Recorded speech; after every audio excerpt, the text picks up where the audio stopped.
rasul utusan Allah yang ditugaskan untuk membimbing umat manusia agar memeluk agama Allah, yaitu agama Islam. Dengan memeluk agama yang dibawa Nabi Muhammad, manusia dapat selamat baik di dunia maupun di akhirat. Pada awal mula Nabi diangkat sebagai Rasul, Nabi berdakwah di Mekah.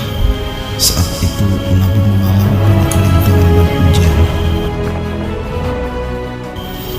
Begitu pula orang-orang Muslim, tidak sedikit yang disiksa dan dianiaya oleh kaum kafir Quraisy karena keluar dari agama nenek moyangnya, yaitu agama penyembah berhala.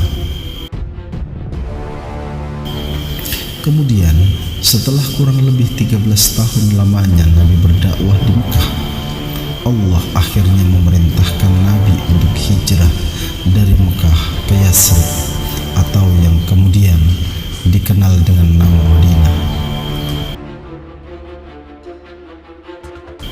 Sesampainya di Madinah, Nabi Muhammad bersama kaum muslimin diterima dengan baik oleh penduduk Madinah. Di Madinah, Rasulullah melakukan 3 hal penting dalam membina kaum muslimin. Yang pertama, membangun masjid.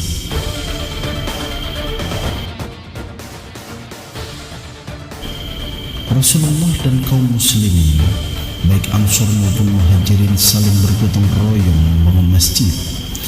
Masjid inilah yang kemudian dinamakan sebagai Masjid Nabawi. Selain sebagai tempat ibadah, Rasulullah juga memfungsikan masjid sebagai tempat pembinaan umat Islam, mengajarkan dasar-dasar agama, sebagai tempat untuk bermusyawarah dan tempat untuk memutuskan perkara. Yang kedua, mempersaudarakan antara kaum Ansor dan Muhajirin. Kaum Ansor adalah orang-orang muslim penduduk asli Madinah yang menolong kaum muslimin pendatang yang berasal dari Mekah. Sementara kaum Muhajirin adalah orang-orang muslim Mekah yang hijrah dari Mekah ke Madinah. Kaum Muhajirin ketika hijrah ke Madinah tidak membawa harta benda. Mereka tinggalkan rumah, harta, dan ladang yang mereka miliki di Mekah. Sehingga setelah sampai di Madinah, kaum muslimin Mekah tidak memiliki apa-apa. Mereka hanya membawa bekal secukupnya untuk perjalanan. Kemudian Rasulullah meminta agar kaum Ansor menerima mereka sebagai saudara atas dasar tolong-menolong. Ketiga, mengadakan perjanjian damai bersama kelompok non-muslim di Madinah. Madinah memiliki penduduk yang beragam. Selain penduduk muslim, ada pula kelompok non-muslim. Salah satu kelompok non-muslim di Madinah adalah orang-orang Yahudi. Kaum Yahudi terdiri dari 3 suku, yaitu Bani Nadir, Bani Quraidah, dan Bani Quraidah.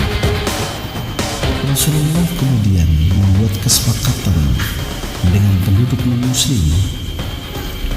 Dengan kesepakatan inilah kemudian Rasulullah mengadakan perjanjian damai bersama mereka untuk saling menghormati kebebasan dalam menjalankan agamanya masing-masing.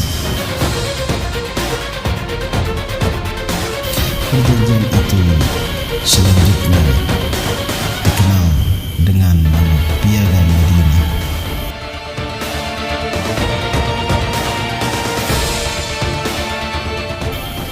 Di kota Madinah inilah agama Islam kemudian berkembang